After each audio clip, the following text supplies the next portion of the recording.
오늘 함께 나눌 말씀 로마서 14장 1절부터 12절의 말씀입니다. 로마서 14장 1절부터 12절의 말씀, 다소 길지만 저 한 절 여러분들 한 절 교독해서 읽도록 하겠습니다. 믿음이 연약한 자를 너희가 받되 그의 의견을 비판하지 말라.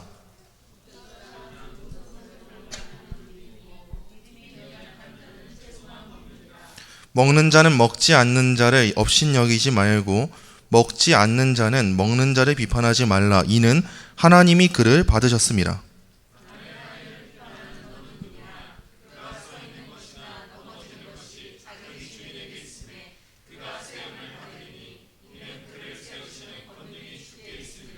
어떤 사람은 이 날을 전날보다 낮게 여기고 어떤 사람은 모든 날을 같게 여기나니 각각 자기 마음으로 확정할지니라.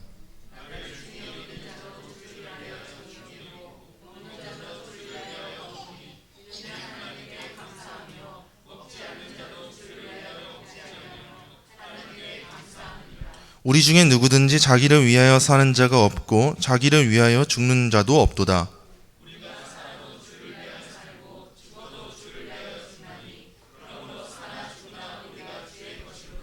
이를 위하여 그리스도께서 죽었다가 다시 살아나셨으니 곧 죽은 자와 산 자의 주가 되려 하심이라.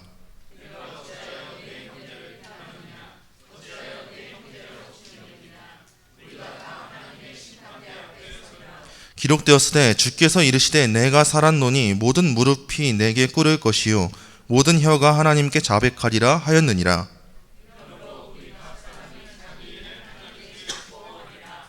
아멘. 오늘 로마서 강의 88번째 시간으로 로마서 14장 1절부터 12절의 말씀을 하나님이 그를 받으셨습니다 라는 말씀으로 나누도록 하겠습니다. 오늘도 제가 부담이 있는데요, 보시면 아시겠지만 오늘 또 끝나고 농구를 하러 가요, 남전도회가. 근데 감사한 것은 남전도회가 변화돼서 돌아왔습니다. 네, 지난주만 해도 설교 좀 빨리 끝내달라고 하시더니 이번에 수련회 갔다 오시고 다들 변화되셔가지고 저희는 농구 안 해도 상관없습니다, 저희는 말씀만 듣겠습니다 이러시는데 속마음은 훤히 보이거든요. 네, 오늘도 그 사명감이 있어서. 근데 지난번에 다들 그러시더라고요, 수련회 때. 사실 평소보다 더 오래 하셨다고 설교를. 이런 눈치를 주셔가지고 지난주보다는 좀 더 짧을 것 같아요. 네, 오늘은 그 부담감을 좀 은혜 가운데 승화시켜서 말씀 나누도록 하겠습니다. 우리는 많은 경우 교회 내에서 분열을 마주하곤 합니다. 그리고 이와 같은 분열은 대개 교회 지체 가운데 몇몇이 대부분의 구성원들과 다른 신앙을 가지고 있고 성향을 가지고 있을 때, 그때 우리가 많은 분열과 갈등과 어려움을 겪곤 합니다. 물론 우리가 본질적인 문제에 대해서는 서로 냉철하고 철저한 자세를 지닐 필요가 있어요. 그런데 사실상 우리가 실제 이 교회 내에서 겪는 문제들은 그렇게 본질적인 문제로 겪는 그런 어려움이 그렇게 많지만은 않습니다. 비본질적인 문제를 대할 때 우리가 많은 경우 왜 견해가 갈리곤 합니까? 누군가는 더 넉넉히 이해할 수 있는 강한 믿음을 가졌는데 누군가는 더 넉넉히 이해할 수 없는 비교적 연약한 믿음을 지녔기 때문에 정말 아주 사소한 일이에요. 비본질적인 문제예요. 누가 이단이냐 아니냐, 그게 신앙에 잘못됐냐 아니냐에 대한 문제가 아닌데도 우리 가운데 그릇된 갈등이 생기는 거죠. 사도는 오늘 본문에서 그러한 문제를 다루고 있습니다. 비본질적인 문제를 대할 때 믿음에 강한 자가 있고 연약한 자가 있다면 서로 어떤 자세를 지녀서 그 갈등을 대해야 하는가. 오늘은 이 말씀을 통해서 우리가 실제로 겪게 되는 그 비본질적인 문제에 어떻게 대해야 될지, 이것에 대해서 바르게 알아가기 원합니다. 먼저 오늘의 본문 1절입니다. 본문 1절 우리 함께 읽겠습니다. 믿음이 연약한 자를 너희가 받되 그의 의견을 비판하지 말라. 아멘. 사도는 믿음이 연약한 자를 너희가 받되 그의 의견을 비판하지 말라라고 말해요. 오늘 본문에서 믿음이 연약한 자는요, 어떤 점에 있어서 연약한가 했을 때 두 가지입니다. 첫째는 음식에 대한 부분에 있어서 믿음이 연약한 사람이고, 둘째는 날에 관한 문제에 있어서, 어떤 특정한 날에 관한 문제에 있어서 연약한 사람이에요. 그러나 우리가 본문을 이해함에 있어서 중요한 점은요, 믿음이 연약한 자지 믿음이 없는 자는 아니라는 점이에요, 여러분.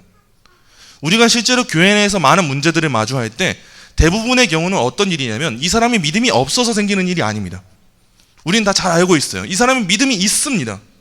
믿음이 있냐 없냐에 대한 문제는 아닌데 그 그 믿음이 강하냐 적으냐 약하냐 이 문제일 때가 많은 거예요.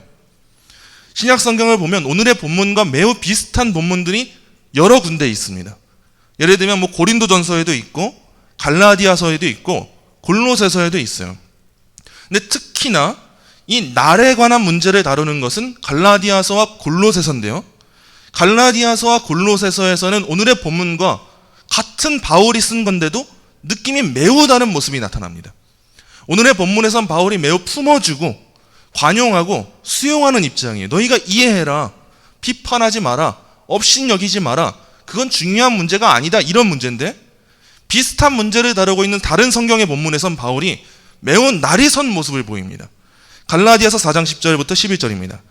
너희가 날과 달과 절기와 해를 삼가 지키니 내가 너희를 위하여 수고한 것이 헛될까 두려워하노라. 그리고 골로새서 2장 20절부터 23절입니다. 너희가 세상의 초등학문에서 그리스도와 함께 죽었거든 어찌하여 세상에 사는 것 같이 규례에 순종하느냐. 곧 붙잡지도 말고 맛보지도 말고 만지지도 말라 하는 것이니 이 모든 것은 한때 쓰이고는 없어지리라. 사람의 명령과 가르침을 따르느냐. 이런 것들은 자의적 숭배와 겸손과 몸을 괴롭게 하는 데는 지혜 있는 모양이나 오직 육체를 따르는 것에 금하는 데는 조금도 유익이 없느니라. 사실 이 두 본문 갈라디아서와 골로새서도 오늘 본문에 나오는 것처럼 이 날을 중요시 여기는 사람들, 어떤 특정한 날을 더 중요시 여기는 사람들에 대한 본문이에요. 근데 오늘 로마서에서는 받아들이는 입장인데 이 두 본문에선 바울은 아주 헛된 것이다, 잘못된 것이다, 아무 유익도 없다, 강하게 말하고 있습니다. 그 이유가 무엇일까요? 갈라디아서의 경우만 하더라도 이 날에 대한 문제는요, 복음의 핵심을 왜곡하는 유대주의자들에 대한 모습이었어요. 이 날을 우리가 지켜야지만 우리는 구원을 얻는다라고 믿는 그 사람들이 있었기 때문에 바울은 그건 잘못된 겁니다, 이렇게 말하던 거예요. 그리고 골로새서의 경우는요, 극단적인 영과 육의 이원론적인 사람들이 있었습니다. 예를 들면 영지주의자들과 같은 사람들이 있었던 거예요. 그래서 금욕주의적인 삶을 살아가던 그 그릇된 신앙인들이 있었어요.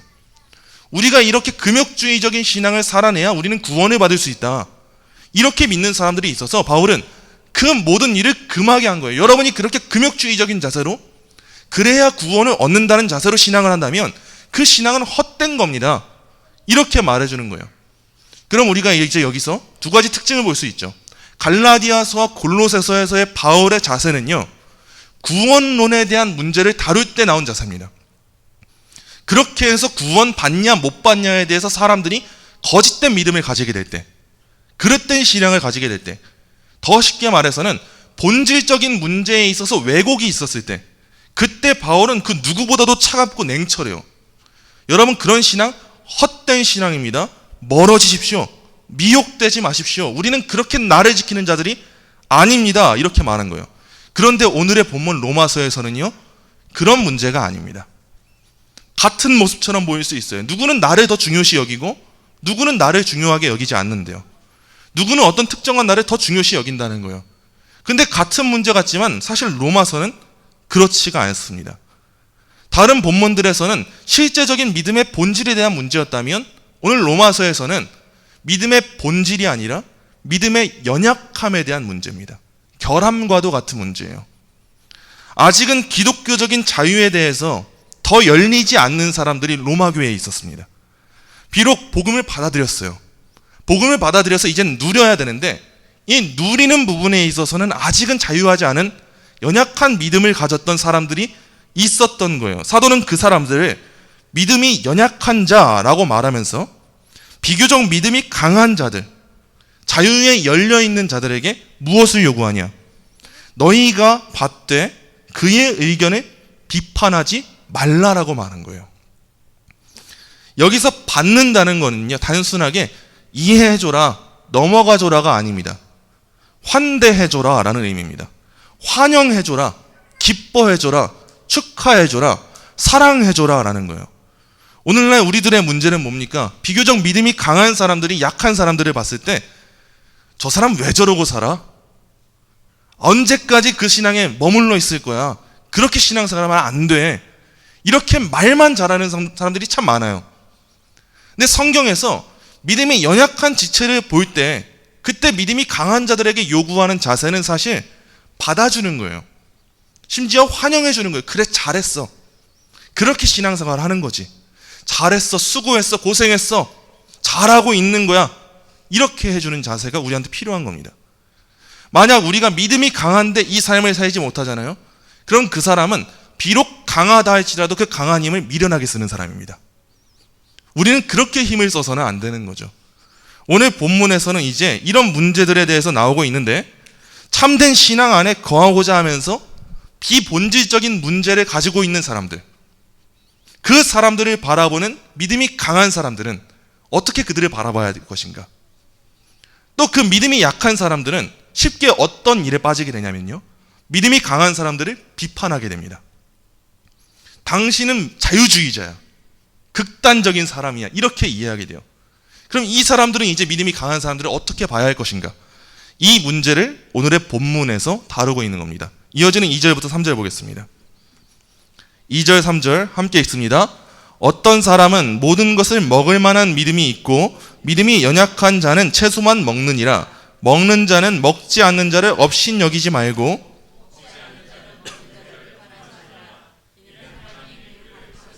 아멘. 어떤 사람은 모든 것을 먹을 만한 믿음이 있고 믿음이 연약한 자는 채소만 먹느니라. 사도는 먼저 믿음이 연약한 자들과 믿음이 강한 자들이 대하는 그 음식에 대한 문제를 다룹니다. 믿음이 강한 사람들은 이제 자유가 뭔지 알았어요. 예수 안에서 이제는 이전의 구약의 율법과 규례에서 내가 자유하게 되었다는 것을 깨달아서 어떤 음식이 더럽고 어떤 음식이 깨끗하고에 대한 개념이 다 사라졌어요. 이제는 하나님이 주신 모든 것을 내가 누릴 수 있구나, 이걸 알게 되었어요. 그래서 그들에게는 모든 것을 먹을 만한 믿음이 있었습니다. 그러나 아직은 믿음이 연약한 사람들도 교회에 있는 법이죠. 그 믿음이 연약한 사람들은 자유에 대한 이해가 아직 부족했습니다. 그래서 그들은 내가 이 규례를 지켜서 그리스도인이 되는구나라고 생각하는 사람들이 아니에요. 내가 깨끗한 음식을 먹어야만 그리스도인이 되는구나라고 생각하는 사람들은 절대 아닙니다. 하지만 내가 그래도 더러운 음식을 먹지 않는다면 더 나은 그리스도인이 되지 않을까?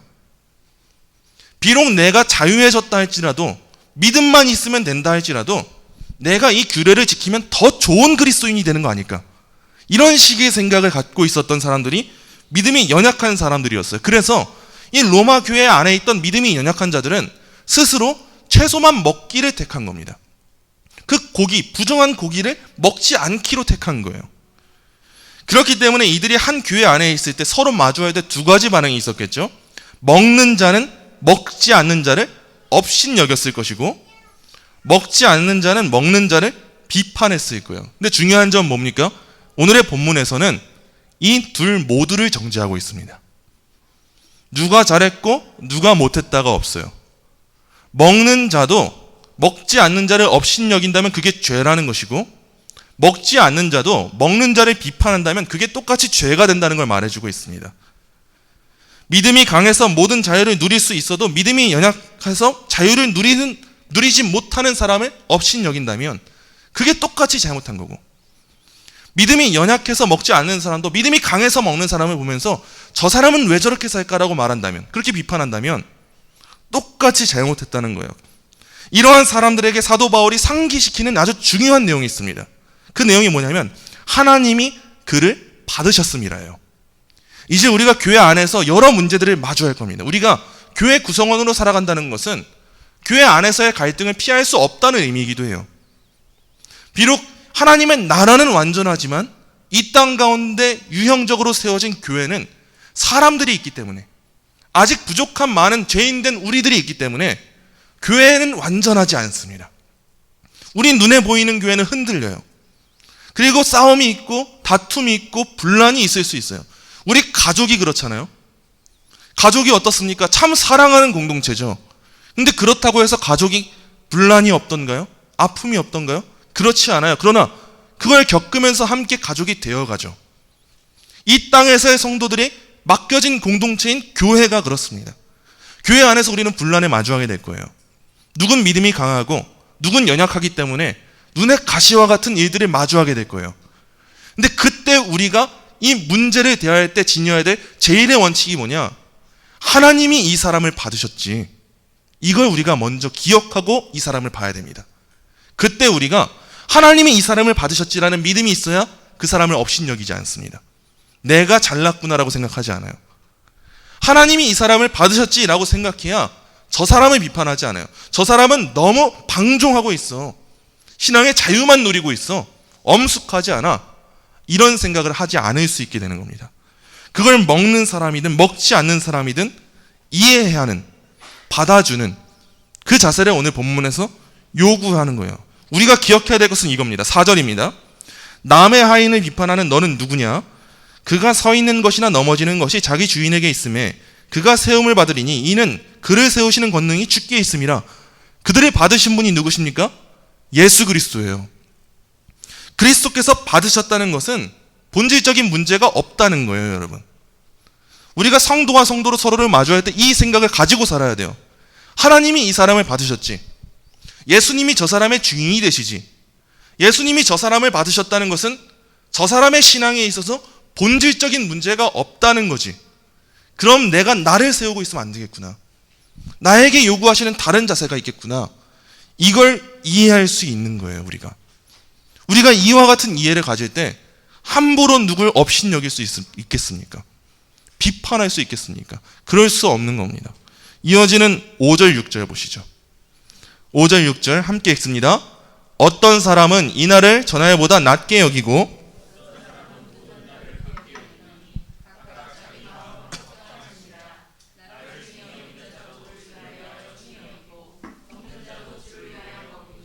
이는 하나님께 감사함이요 먹지 않는 자도 주를 위하여 먹지 아니하며 하나님께 감사하느니라. 아멘. 자, 그럼 어떤 사람은 이날을 전날보다 낮게 여기고 어떤 사람은 모든 날을 같게 여기나니 라고 말해요. 아마도 당시 일부 믿음이 연약한 사람들은 유월절이나 오순절, 장막절과 같은 절기를요 다른 날보다 더 중요하게 여겼을 거예요. 이전에 해오던 것처럼 그래도 더 중요한 날이 있지 않을까? 그날은 더 특별하게 지켜야 되지 않을까? 이렇게 이해했을 거예요. 그러나 우린 다 알죠. 우리에게 있어서 날의 의미는 어떤 특정한 날이 그렇게 중요하지 않습니다. 우리는 매일이 하나님의 영광을 위하는 매우 중요하고 기쁜 날이 되는 거죠. 사실상 사도 바울도 우리와 같은 입장입니다, 여러분. 우리처럼 이 자유의 의미를 알고 있고 어떤 날이 어떤 날보다 중요하지 않다는 걸 알고 있어요. 그런데 그러한 사도 바울이 우리한테 하는 권면에 우리가 귀를 기울여야 돼요. 이렇게 말하죠. 각각 자기 마음으로 확정해지니라. 분명 사도 바울이 알고 있는 건 어떤 날이 어떤 날보다 중요하지 않다는 걸 알고 있어요. 다 주의 날이라는 걸 알고 있어요. 그런데 사도 바울이 우리한테 요구하는 자세는 각각 자기 마음대로 하라는 거예요. 양심에 걸맞게 행동하라는 거예요. 그 이유가 뭡니까? 이렇게 말합니다. 나를 중히 여기는 자도 주를 위하여 중히 여기고 먹는 자도 주를 위하여 먹으니 이는 하나님께 감사하며 먹지 않는 자도 주를 위하여 먹지 아니하며 하나님께 감사하느니라. 어떤 나를 중하게 여기는 사람이든 안 그런 사람이든 중요한 게 뭡니까? 교회의 신학에 있어서 비본질적인 문제예요. 그건 다. 그 사람들이 다 주를 위하여, 우리가 주목해야 될 거 이겁니다. 우리 눈에는 이 사람이 잘못된 신앙을 하고 있는 것 같아요. 근데 그럼에도 불구하고 이 사람이 비본질적인 문제에서 그렇게 하고 있을 때 이 사람의 행동이 주를 위하여 하고 있는 행동이라면 우리는 이전과는 다른 시각으로 서로를 이해하고 바라봐야 됩니다. 어떤 사람은 비교적 양심이 자유롭지 못할 수 있어요. 그러나 그 사람이 주를 위해서 일을 한다면 우린 이 사람을 응원하고 대단하게 여길 줄 알아야 됩니다. 오히려 받아줄 줄 알아야 돼요. 반대로 자유하지 못한 사람들도 자유한 사람들을 비판하지 말아야 합니다. 그들 또한 하나님께 감사할 수 있는 사람들이에요.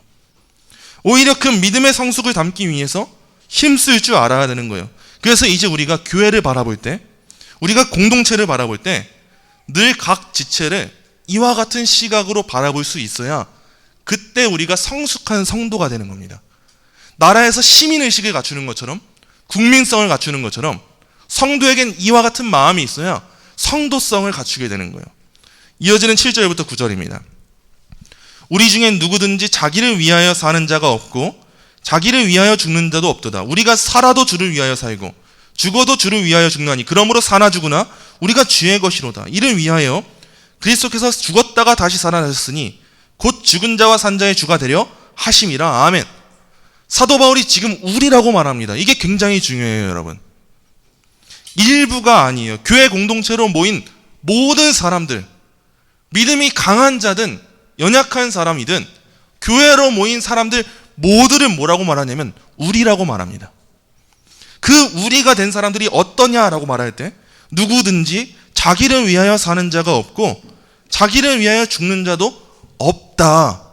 이걸 기억하게 하는 거예요. 우리가 이러한 시각을 지닐 수 있어야 성숙한 성도가 되고 공교회적인 시각을 갖추게 됩니다. 우리는 늘 어떤 거에 익숙하냐면 서로 다름을 보기에 익숙합니다, 여러분. 이게 우리 본성임을 우리가 인정해야 돼요. 저 사람과 내가 진짜 다르구나라는 걸 우리가 늘 바라보는 일에 노력하지 않아도 너무 쉬워요. 우리는 저 사람이 나한테 맞춰주기를 바라고 나를 인정해주기를 바라고 내가 기준이 되어서 다른 사람들이 나에게 맞춰주기를 바라는 본성입니다. 그렇기 때문에 우리는 사람을 바라볼 때 나와 저 사람이 정말 다르다는 걸 주목해요. 그런데 성경에서 성도에게 요구하는 삶의 자세는 뭐냐면 다름을 보라는 것보다 같음을 보라는 거예요. 아까 말씀에서도 뭐가 나왔습니까? 저 사람도 나도 주를 위하여 하고 있다는 사실을 보게 하는 거예요. 저 사람도 나도 하나님이 받으신 존재라는 걸 보게 하는 거예요. 우린 늘 무엇을 봅니까? 저 사람을 하나님이 받으셨을까를 보죠. 나는 받으신 것 같은데 저 사람은 안 받으신 것 같다. 나는 주를 위하여 하고 있는 것 같은데 저 사람은 주를 위하여 하지 않는 것 같다. 이걸 주목하잖아요. 근데 성경은 우리에게 저 사람도 나도 하나님이 받으셨다를 보게 하고 저 사람도 나도 주를 위하여 살고 있다를 보게 하는 거예요. 우리가 사나 죽으나 모두 우리라는 존재가 되어서 주의 것이 되었다. 이걸 바라보면서 서로가 서로를 이해하게 하는 겁니다. 이 말씀을 기억하게 하는 거예요. 바로 이를 위해서 우리 그리스도께서 죽었다가 다시 살아나셨는데 이 모든 일에 우리를 자유하게 하셨는데 우리는 오늘 무엇을 비판하고 있습니까? 우리는 오늘 무엇을 업신여기고 있습니까? 우리가 우리 삶에 재정비해야 될 그 삶의 자세가 있다면 오늘 이 말씀 앞에서 이제 우리가 우리의 삶을 다시 재정비해야 되는 거예요. 말씀을 맺습니다. 사랑하는 성도 여러분, 우리는 오늘의 말씀을 통해서 교회가 무엇인지를 이해하고 교회 안에서 서로가 서로를 대할 때 어떤 자세를 지녀야 하는지를 바르게 이해할 수 있어야 됩니다. 사도는 본문 마지막에서 이렇게 말을 해요. 10절부터 12절입니다. 내가 어찌하여 내 형제를 비판하느냐? 어찌하여 내 형제를 업신여기느냐? 우리가 다 하나님의 심판대 앞에 서리라. 기록되었으되 주께서 이르시되 내가 살았노니 모든 무릎이 내게 꿇을 것이요 모든 혀가 하나님께 자백하리라 하였느니라. 이러므로 우리 각 사람이 자기 일을 하나님께 직고하리라. 아멘. 어찌하여 형제를 비판하십니까? 어찌하여 형제를 업신여기십니까? 여러분의 비판과 여러분의 업신여김이 여러분의 나에 서 있는 그 판단 기준들이 과연 교회의 본질적인 부분으로 향하고 있습니까? 심판자는요, 우리가 아니에요. 심판자는 우리 주님이십니다. 왜 여러분이 심판자가 되려 하십니까? 모든 성도들이 하나님의 심판대 앞에 서게 될 날이 와요.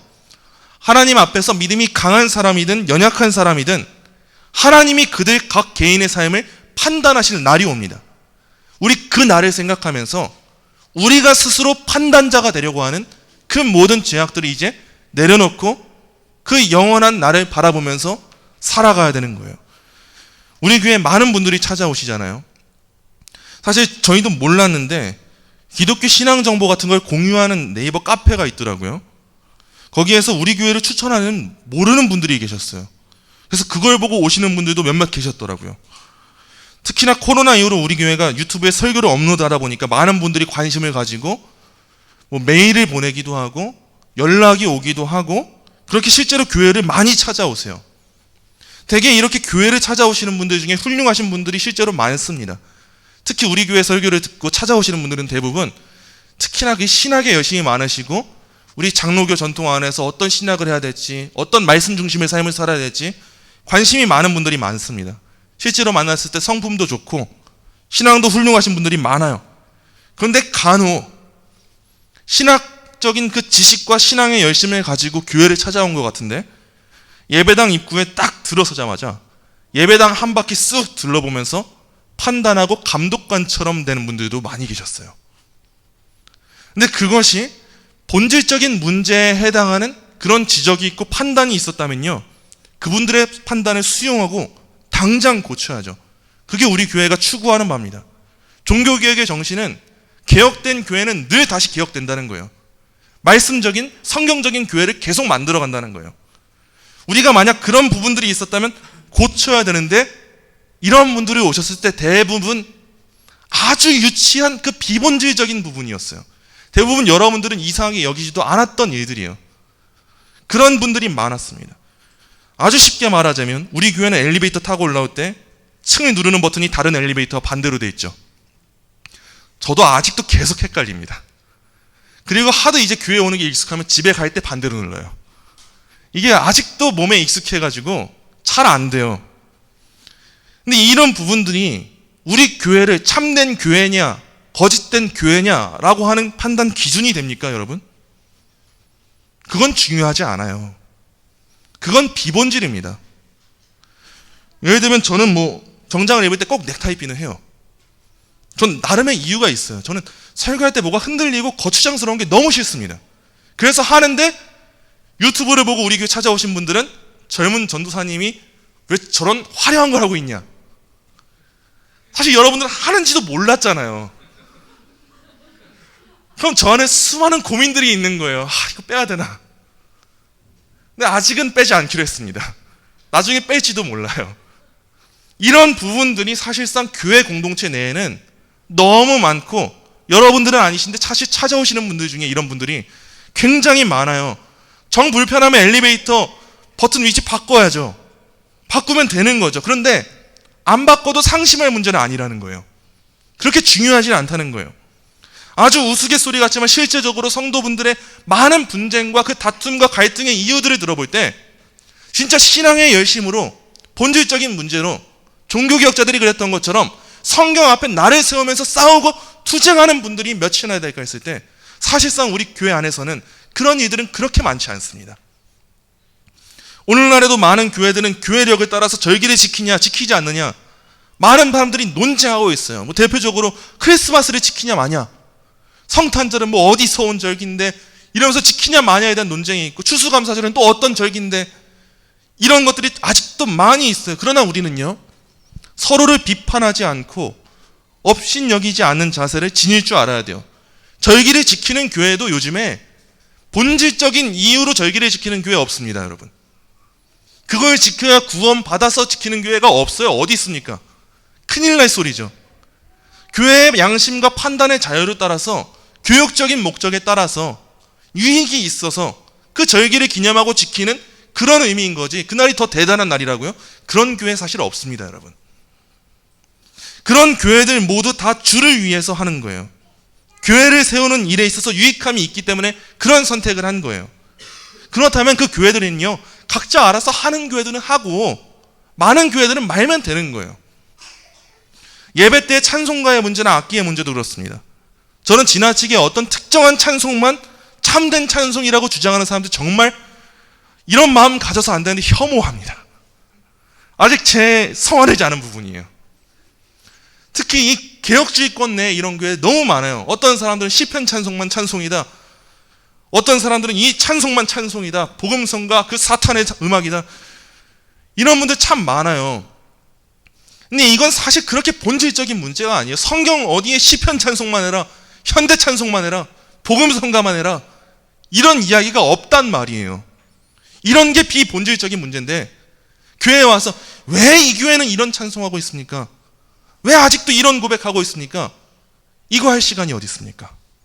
그건 중요한 문제가 아니에요.